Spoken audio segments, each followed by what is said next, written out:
Hey everybody, and welcome back to the Wilmington Spotlight. Little change of venue this time. We're actually taking the show on the road. The new Wilmington Spotlight will actually be a lot of traveling, a lot of different businesses, a lot of spotlighting around town because we want to actually bring in the equipment and what people do and the day-to-day use of it. And so I thought nothing better than a first stop over here at Mike's shop. And so Mike, if you would, introduce yourself, tell us a little bit about where we're at today.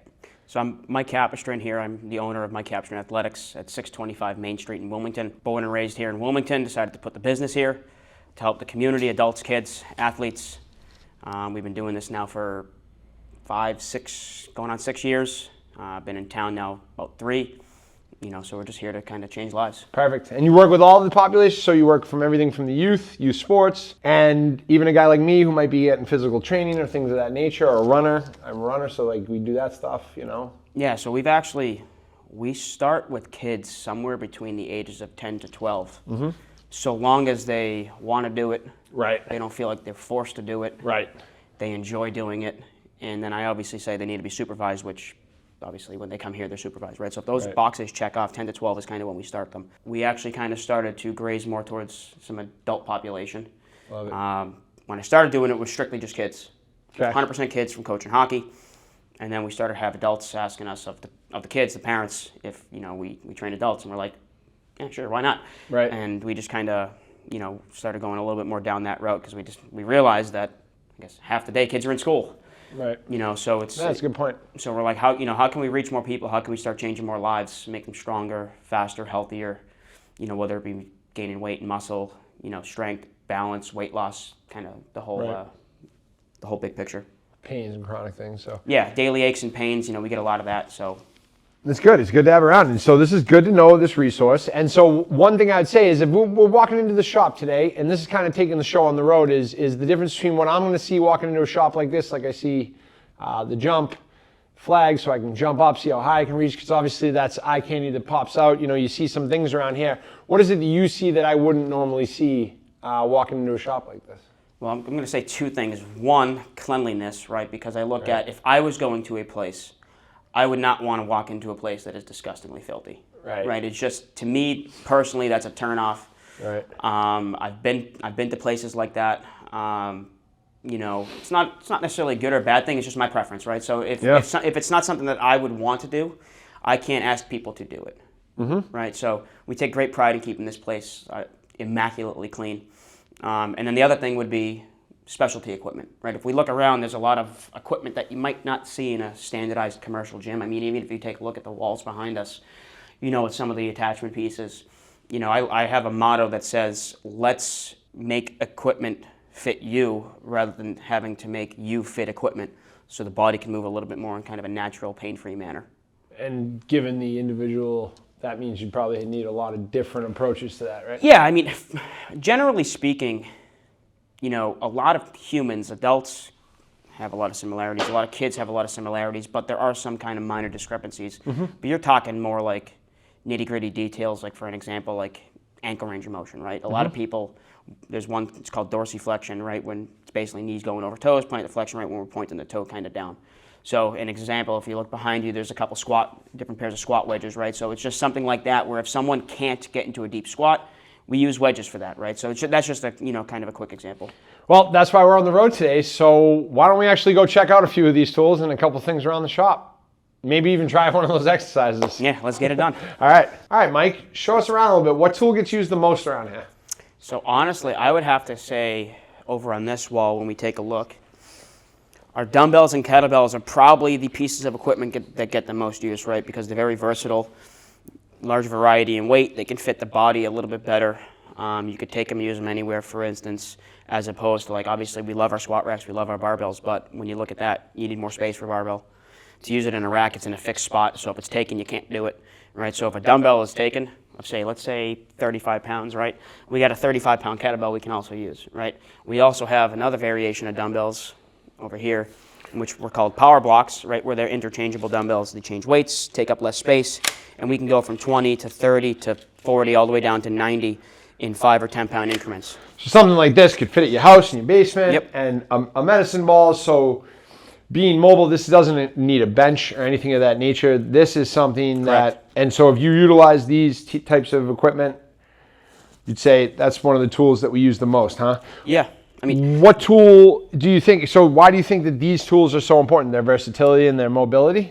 yeah, I mean, when you look at it as a whole, I'll use a dumbbell bench press, for instance, right? Because everybody likes to hit the bench press, right?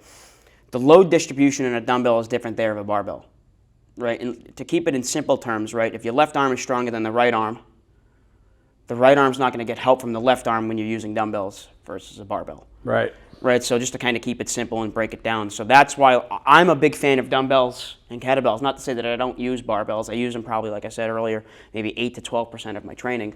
But the majority of my own personal training is that of dumbbells, kettlebells, body weight, plyometrics, cardio equipment, you know, to get the whole functional training aspect kind of in to transfer over to everyday life, right? I'm not looking to get on a bodybuilding stage. I'm not looking to compete in a powerlifting competition. So if you're a power lifter, yeah, you kind of have to use a barbell, right? Because that is your sport, right? Squat, bench, deadlift, like that's your sport.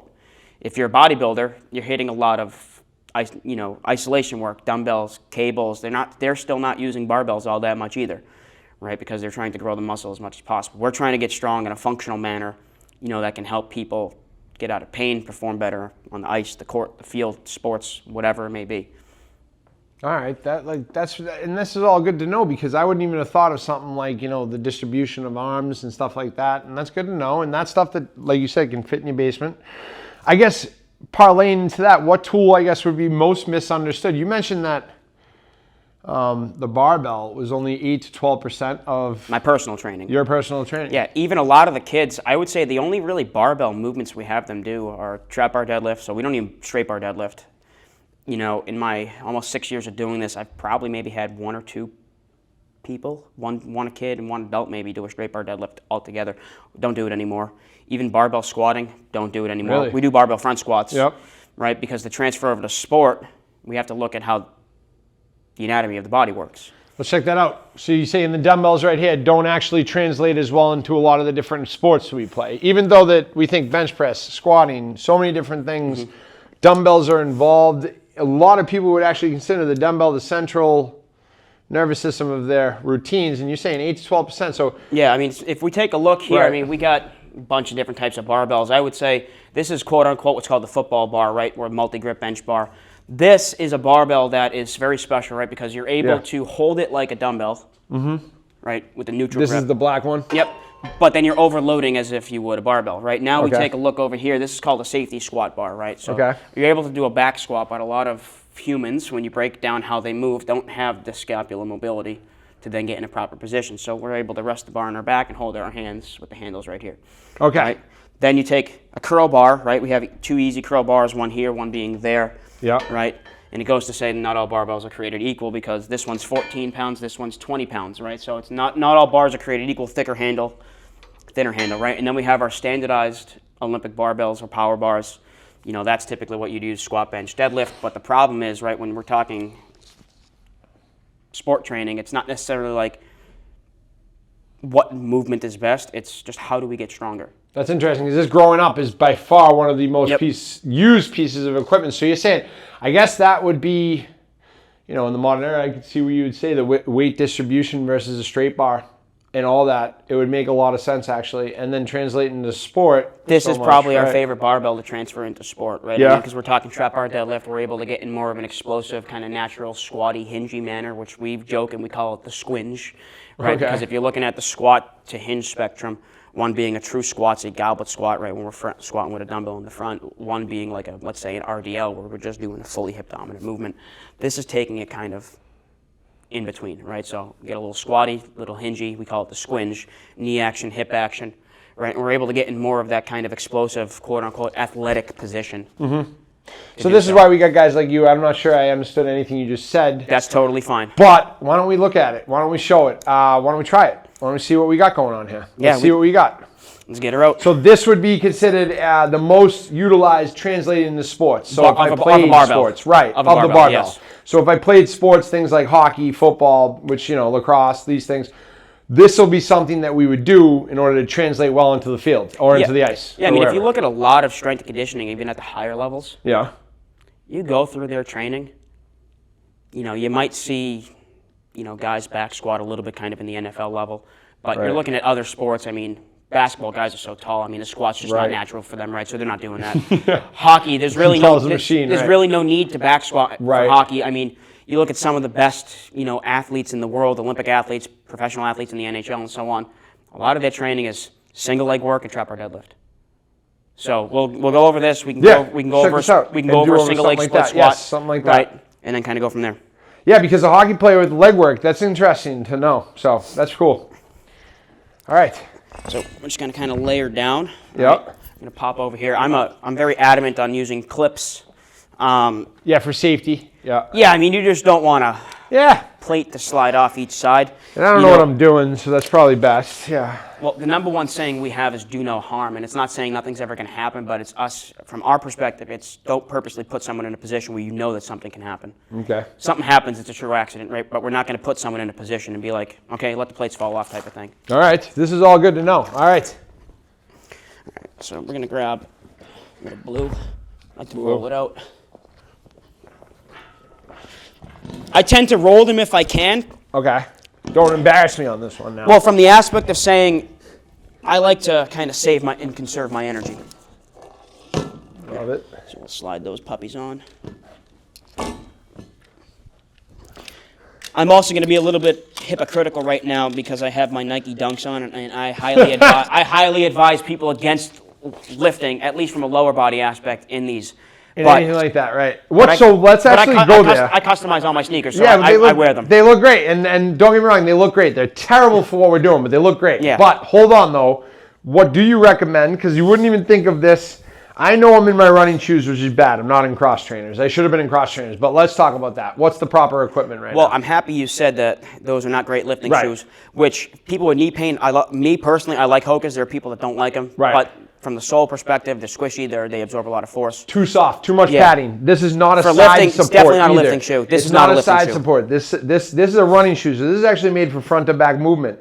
And cross trainers are made for side. So when we're lifting, this is actually a terrible shoe. So is that. So we actually are not in the proper attire, but we're showing a few examples today. All right, let's give it a shot. So what would you do as a client? Well, number one, I would have you take your shoes off if you're in Hokas to deadlift. Yeah, good to know. So should I take them off? I'm going to have you take them off. All right. All right. I mean, we don't have to get too nitty-gritty with it, but I've got a whole cabinet over there. Probably got 12 pairs of sneakers in there, probably 6 different styles of sneakers. Okay. Some are running sneakers, some are cross trainers, some are squatting shoes, some are casual sneakers. So I mean, first things first, if you're moving around this shop, you might not be in the same sneakers for everything. Yeah, I mean, I'm totally okay with kids lifting in socks, right? Okay. Some people say, oh, it's a safety issue. On a turf, it could be if you're running because you could slip and fall. But trust me, if you drop a 45-pound plate on your foot with or without shoes, it's going to hurt either way. Yeah, that's unless you're wearing true. some steel toe. Now that you mention it, because I just thought to myself, except for if I drop the weight on my foot, but actually if I have the Hokas on and drop the weight on my foot, if you drop 135 pounds right? on your foot, it doesn't make a difference. Yeah, if you drop, this is 135. So if you drop this on your foot, it's still going to break. That's a good point. All right, and so there it is. Never thought of getting the socks. Number one, what I'm going to actually have you do, we're going to act as if we've never done this before. So I'm going to have you step foot inside the barbell. In the barbell. Yep, completely centered. All right, and the way that I do this with people, I tell them, don't worry about the bar's position as we're starting. I'll fix it for you. Over time, you'll learn how to do it yourself. Okay. All right, from here, you're going to widen your stance just to about hip or just outside your hips width, actually. Okay. If you're shorter, your stance is going to differentiate. Yep. Also pending hip, knee, and ankle mobility, right? Yep. From here, what I want you to do is act as if have you ever done a goblet squat before? I don't know what that is. Holding a dumbbell up here. Okay, and just squatting, yeah. So I want you to do that, but push your butt backwards just a little bit without moving the feet. So see how you move the feet? Okay, Every time you move that, I have to move the bar. Yep, about right there. Not that low, though. Okay. All right, about boom right there. If I touch your knee or whatever, don't be alarmed. All right, okay. So from here, what I want you to try and do, I'm holding the bar. I'm going to roll it. This might stink kind of holding that position for me, but I want you to imagine this is the middle of your foot. If this bar went straight across, that's the starting point. Okay. All right, so now you're going to release your hands and come down and grab the middle of the handles. All right, you're going to hold that position. You're going to lift when I say lift, though. Right now, you're going to pinch my finger with your shoulder blades. Good. All right, keep that chin tucked like it is, so where your chest points and what your face pointing. All right, from here, hold that position. When I say lift, I want you to imagine as if you're pushing your feet through the floor and standing up and looking out the windows. You ready? Lift. There you go. Down. Pause all the way up. Down. Pause. Up. Down. Pause. Up. Down. Relax. And we can stand. Good. How was that? That was good. That was good. So, in essence, you checked my stance. You checked where I was. You set me up in this properly.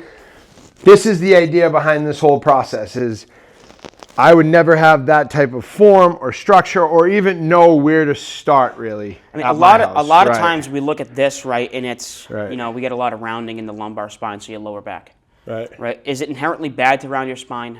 No. Just under a lot of stress and a lot of load, you want to be not flat back because the spine has a natural curve to it. You want to be neutral spine. Okay. Right? So you want a little curvature here, so we don't want to be tucked here too much, right? Just stand naturally, and then from there, kind of come down, keep the spine in position, right? That's how we would do this. And there's a bunch of different ways to do it too. Like let's say you were 6'8". Yeah.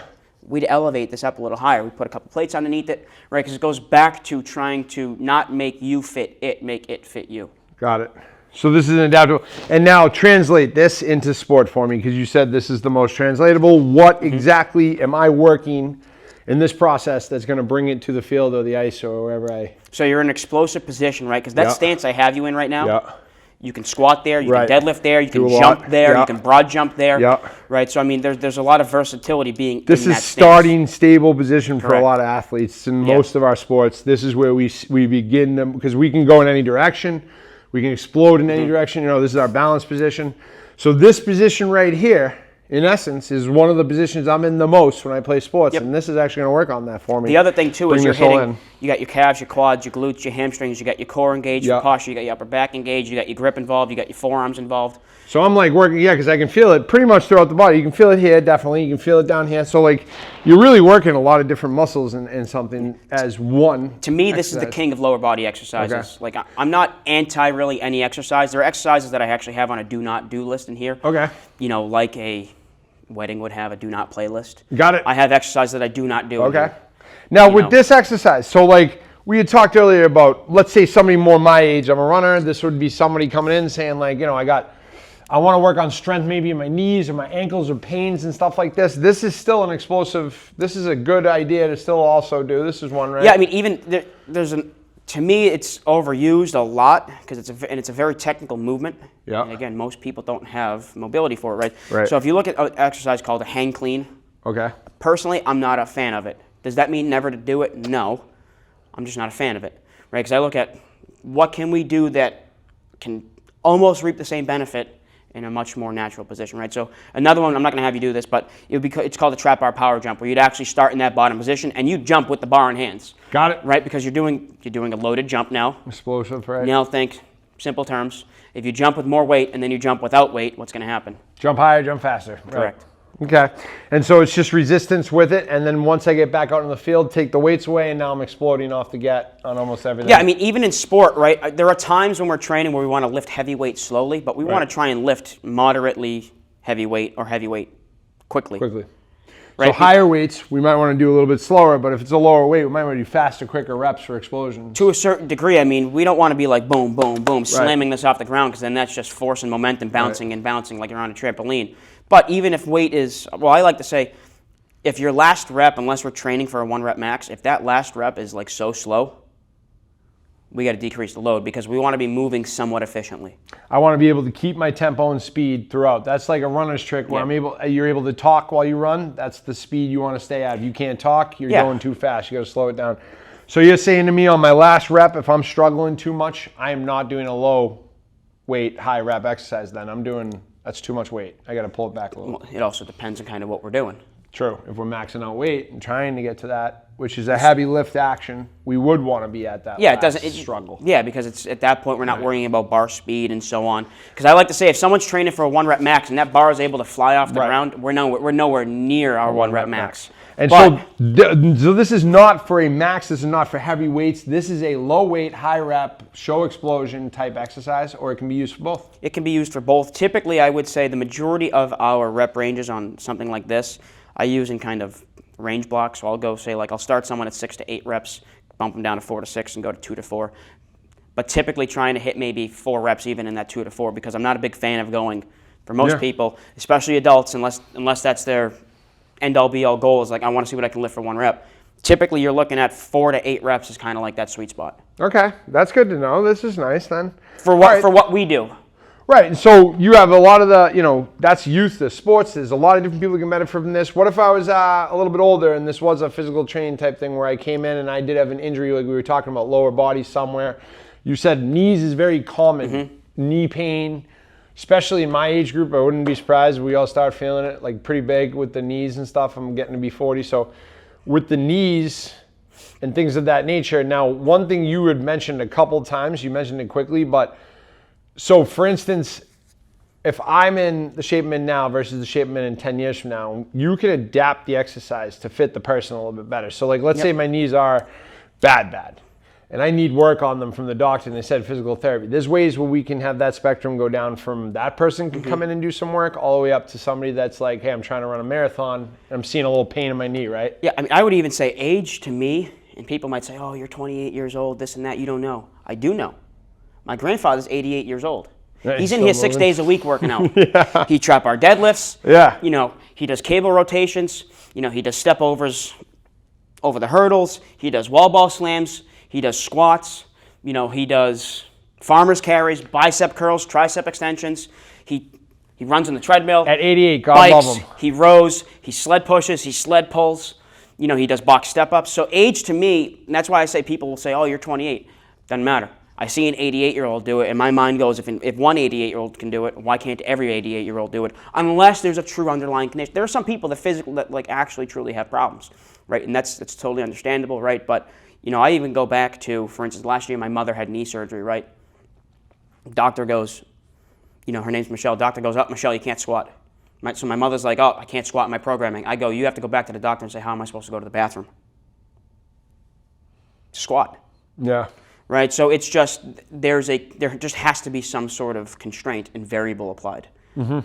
And we're going to go over that, right? So if someone's got knee pain or they had knee surgery, there's going to be a time period where you probably shouldn't go through knee flexion at all, but that's where PT is coming in handy because they're going to rehab you, right? So I wish that this world was like, okay, the surgeon fixes you, PT rehabs you, and we strengthen you, so you hopefully don't have to go back to the surgeon, right? And we should work to kind of together. So you're a good stop to go to right after you finish PT. Oh, 100%. We have people that come while they're going to PT. Got it. Right, because it also depends on the facility, right? Some of the more, I guess, modern physical therapy facilities that I see, you walk in, they look like this. They look a lot like this. To be honest, they look a lot like this building. They just have tables. With that being said, before we get into kind of some of these knee activities or arthritis pains or whatever it is for runners, like, maybe marathon runners, just looking around here, a couple of stuff does catch my eye because you mentioned your grandfather maybe on the treadmill. That treadmill looks a lot different than most treadmills I run on. And then let's go over there and see what we got going on over there too. So why don't we start with that direction just because I know that the lighting over there isn't as good, but what do we got going on here with the blue tarp and this whole area over here? It looks like maybe a track area. So to be honest with you, when I bought the turf, I told them I wanted blue. I know it's blue because that's what I bought and people say it's blue. I'm partially colorblind, so to me it looks purple. Got it. It's blue. You're good. So we got you. It's blue. And so you got the blue turf, keeping it, all in the theme and the branding. Well, because when you go in places, right, everywhere you go, what do they have? Turf, Green turf. Green turf. Don't get me wrong. I like to be different. I like it. So you're colorblind. I didn't know that. All right. Partially colorblind. We have a red-green deficiency. Okay. All right. That's good. This is actually what I've been seeing lately online right here. I know this is a hit with the kids. This is the sled, right? Even the adults love pushing each other on it. The sled is so fun, right? It's a fun toy. So the sled, just real quick, bring it out. But the pushing tool, right here is where you put your weights, right? I've seen, after I'm done putting the weights on, you can hop on, I can push it, right? This is one of the tools I know that is extremely fun when you're training as a youth in sports and stuff like that. But the sled, even our adults, to keep them engaged, right? We toss them on each other. And we're like, all right, we're going to push each other. It's fun, right? And so stuff like this, you do have all this, so you're kind of making a great use of the space around here. Is one thing I've noticed. You got all sorts of different things you can set up. We got our what do we got going on here? We got our guys and our gals leaderboards. And this is why I said age is not a limiting factor, right? We got my grandfather up here when he was 86 years old, held almost a 5-minute plank. He beat out high school, middle school, high school, high school, high school, high school, high school. No kidding. Yep. That's cool. I love that. Keep it competitive. Keep it fun. So that's why I say age is not a limiting factor. No. It should be a reason to want to do it. You got kids, you got grandkids. You want to be able to do things with them. That's so cool. This is really cool. All right, so this is all cool stuff. And then the treadmill, just because the lighting isn't that great, it's not easy to film it. Treadmill's got a curve in it. It's got a few there's no motor steps. in it.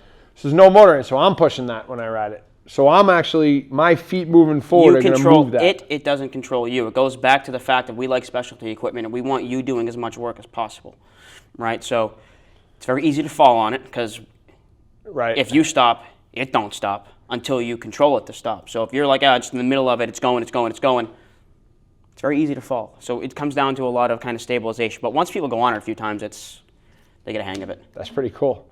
All right, well, this is all really cool stuff. All right, let's do something. Let's talk about, because we've done a lot of youth. This is definitely youth sports. That's an all-out exercise for different athletes.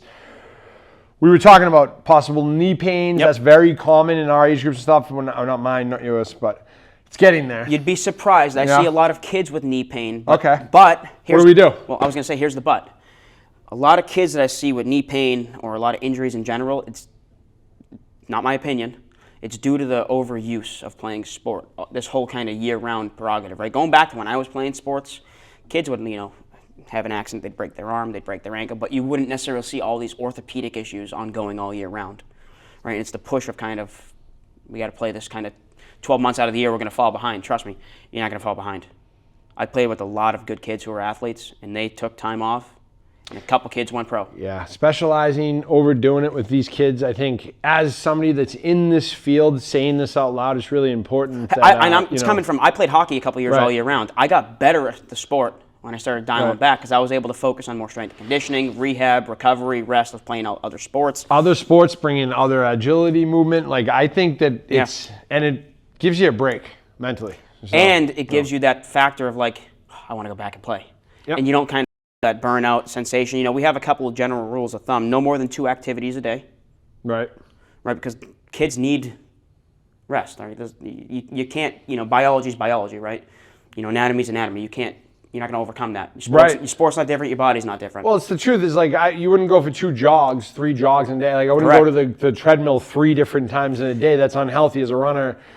The kids shouldn't be in 3 different separate practices throughout a day. They also have homework to do. Right. And then if they're up till midnight, they got to get up the next morning, right? So there's a lot. And the second general rule of thumb is pre-puberty, right? So let's say someone's 8 years old. We shouldn't have more than 8 hours of hard, strenuous physical activity during that week, right? Because these kids are growing, right? And when you're talking young kids, again, I was once one. I had a plethora of injuries, head injuries, knee injuries, broken collarbone. And it's not saying just do nothing. Yeah, well, 8 hours for an 8-year-old kid means an hour a day. You can still go to practice, still play a sport. It's just don't overdo it. Correct. Keep it one sport at a time. Keep it seasonal. Switch it up. Give them a break. You want to stop. So I guess also find what you truly like when you take that break. Well, that too, and coming in here, the question isn't always, well, how do I fix this injury and keep me on the ice or keep me on the... Well, take a break, too. That'll avoid most injuries, is to start. Yeah, and I'm not saying, I would say strength training in a gym all year round is also part of the key. And I'm not saying that, to get people to come in more, right? Trust me, we've got a ton of people here. I was saying that prior to this, too. And it's just something that you don't, because I was one that always had injuries. You don't want to see someone just constantly have an injury. Right. So let's go through a split squat variation. We're going to go over kind of how we would affect knee pain, how to kind of subside it, change up the variable on there, and kind of go from there. Cool. All right. Let's look. Just got to grab a couple of things over here. All right, so let's grab this. We'll grab a foam wedge here. Typically, I like to use, my metal and steel wedges, but for the purpose of this, we're going to use this just because it's a little bit more versatile. All right, so number one, what we're going to do here, right, I'm going to place the wedge down. Over toes, no knees over toes type of thing. To me, it's like potato, potato, tomato, tomato, right? If you're in pain, change it. If you're not in pain, don't change it. If you have ankle mobility, use it. If you don't have ankle mobility, let's find a way to give you more ankle mobility type of thing. And it's not just push through it. Because the old saying of no pain, no gain is if there's pain, there's going to be no gain. We need to figure out how to get out of pain. Right, so let's take a split squat, for instance, right? I'm going to use myself as an example, right? If I go into a split stance here, I'm going to use my left foot first. I'm a lefty, so I always go left to right, all right? If I squat down in this stance, I'm going to naturally push my knee over my toe, right? Because I have what's called dorsiflexion here. I have a lot of ankle mobility. If someone doesn't, it's usually due to one of two things. One, a joint restriction within the ankle. Number two would then be maybe a tight calf or something like that. Got it. Right. So for me, I'm comfortable in doing this. I have no knee pain, right? But let's say I had knee pain there. We can do one of two things. We can go into a longer stance. I'm going to keep my shin is called my tibia. I'm going to keep that perpendicular straight up and down to the floor. I'm then going to go into a squat. Notice how I don't push my knee as far over the toe? Got it. Right. That's going to do a little bit more glute biased work. We're still going to get a little bit of quad action, but it's going to kind of change kind of where the load's distributed. All right. From there, we can then also go into to get a little bit more knee flexion without pain, right? Basically just bending my knee. We can go into a wedged position right here. I'm going to drop down. Notice how I'm able to flex my knee a little bit more, but I'm technically not driving my knee over my toe. No, it's just lining up with it, right? Because I jacked up my heel in a wedge, right? And even in this position, I'm sitting here. I can feel a lot of tension here. I can feel a lot of stress there in the quad, and then I can stand up. Now, I get on here. This is the block, and the reason being for this would be, and I would step back and I'd put in. But the reason being I would do something like this because I'm having pain within my knee right now. And yeah, so normal squats would be a problem. Yeah, like I have one client. So for instance, I have one client, tons of knee pain, and we do them. I'm going to have you stand up, for instance, right, because you're driving that knee a little bit too far forward. Okay. I'm going to have you actually pop off the wedge for a second. I'm going to slide you up here. Let's pop that front foot on the wedge. Let's get your toe on the ground about my finger. Good. Just so I call it being grounded. And so this is important. This is why you don't just do this at your house, because all that little, it's like a golf pro when you're trying to play golf. I would say, just like you would go to an accountant for tax season. Right. You're going to miss stuff if you don't. If you don't go to an accountant, you're going to miss stuff, right? And I'm not saying you have to work with us for your entire life, right? Right. But if you work, or just us in general, if you work with a fitness professional for, say, 6 months to a year, get to know technique, get to know how to do this, because going home with dumbbells and medicine balls is useless if I don't know what to do with any of it, right? So yeah. So this is important. So toe a little bit over the edge right here. Yeah, I like to be grounded on the floor, so I actually have foot contact on the ground. This back foot's going to go back a little bit, good. And for here, right, if you feel like you're off balance, we're going to actually move that back foot out about an inch to your left. This way or this way? Yeah, not that far though. This one? Or out a little bit, yeah. Yeah, now keep this, obviously we're going to keep that front foot there. You're going to bring this back foot back maybe about to my hand. All right, so from there, what I want you to do, you're going to stay in that position. We're then going to try and balance, all right? We're going to do our best to kind of act like you're holding a dumbbell for me. Okay. All right, you're going to go straight down, but your knee is not going to touch my hand. I want you to squat straight down. So see how you're leaning forward right now? Do I bend this leg? So we're going to, that back leg can bend, that's fine. I want you to try and keep your torso as upright as possible. Yeah, there you go. And you're going to go straight up and down. And this is less pressure on my knee. Yeah, and you should feel more. I'm going to touch your thigh right now. You should feel more right here in the quad. Now, if you keep that stance, right, when we come up, and that back foot you bring back maybe 4 inches, go further back. Okay. Do the same exact thing, straight down. You should feel more now in the glute there. I feel more here in this leg, but I'm not feeling almost any pressure on my knee on this one. So a lot of, like I said, this is the constraint and variable in which we say, just because you have pain doesn't mean you can't do something. Right. You just have to change how you do it. Right. And there's no one way to do it, right? So for instance, I see some kids train, they're like, okay, I did barbell bench, I did barbell squat, I did barbell row, I did barbell curls, I did barbell overhead press. Well, one, where's any functionality in that, right? Because we call that box training, right? If you can stand in one place and do your entire training routine, we're not training like an athlete or like training functionally. Right. Right. We want to kind of move, and in terms of movement, there's what's called 3 planes of motion. One being sagittal, which is what we just did. Think up, down, front, back. Yeah. One being frontal, right? We're going kind of side to side. Yeah. One being transversal, where the body's cut in half. We're rotating, right? So it's how can we do those? Then we can get into the nitty gritty thinking, right? Where we have what we just did is called a knee dominant exercise. Yeah. Right. If you go into that's kind of again in the middle of a knee and hip dominant. Whereas if we do something like an RDL and I go here, or a hip hinge, that's a hip dominant exercise, right? So we can focus the parts of the body, get different things in. Yeah, and there's multiple ways to do it. There's multiple ways, breaking it down, and then there's safe ways to do it. And like you said, there's never a reason to work in pain. There's always a reason or an ability to adapt when this stuff happens. But you got to see a professional. You also have to think, is it painful or is it uncomfortable? Yeah. 2 different things, right? I like to the example I always give kids, if I take a 45-pound plate and drop it on my foot from here, it's going to be painful. If I gently place it and rest it on my foot calmly, right, so I'm not going to break anything, it's going to be a little uncomfortable because I have the pressure kind of coming down on it. So is it uncomfortable? Is it painful? And just because it's painful doesn't mean we can't do it. We need to find a way to do it. Right, which would be some sort of, so a simple block, a foam block of this nature. Foam. And you think, because you walk in and you're like, oh, it's like things. So let's do that. So let's strip this place down to end this show today. Let's say I needed 3 things and 3 things only. Let's strip it down. Let's say I don't have the ability to have all of this equipment, right? What would I have? 3 things. Dumbbells? Yep. Kettlebells? Yep. I would say your body, but obviously we already have that. But Right. if we're talking equipment, set of bands. Okay, a set of bands. And I think I see them over there in the corner. But a set of bands is so dumbbells, kettlebell, and then a set of something as simple as these bands over here, which is all stuff. If you get that dumbbell set that kind of goes in and out, these bands and a medicine ball, you can fit all this in your basement. You can put this in the corner of a basement. Yeah, I mean, again, it goes back to, like I said earlier, not all bars are created equal. Not all bands are created equal. I mean, we've got 1, 2, 3, 4, 5, 6 different Thick bands, thicknesses of bands, right. and we got our mini bands, right? So some sets come with both long mini bands, right?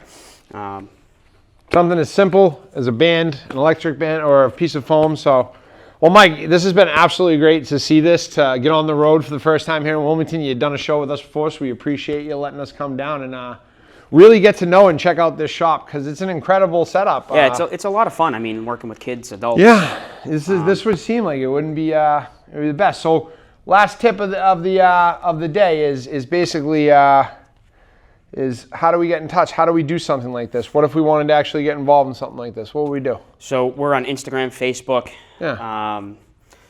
We got a website. So all you got to do is Google Mike Capistran or Mike Capistran Athletics. You can Google 625 Main Street. You can follow us on Instagram, Facebook. You know, DM us there. You can inquire through our website. You can give us a phone call or shoot us a text message. All the info's up there. And then we would get you on a call, and we'd get you in for an assessment, and then we'd figure out, you know, what's the best path for you, not necessarily for us, right? Because what's best for us isn't what's best for you. That's it. And we do appreciate you having us down today, giving us the time. I know the shop's going to start to get busy, so with that, we'll be sure to visit again in the future. I'm sure that, you know, with everything we've talked about, things will adapt, things will change over time, and we'll learn new things. So we'll have to be back in the future to visit. And Absolutely. Mike, hopefully when the weather's a little bit warmer and more dry. Yeah, a little bit nicer. But then again, you know, that's then we one can go of on the the things. grass. We can go on the grass field outside. Ooh, we can do outside training too. We can check go. that out. Mike, thanks again for letting us come down. Absolutely. We appreciate it.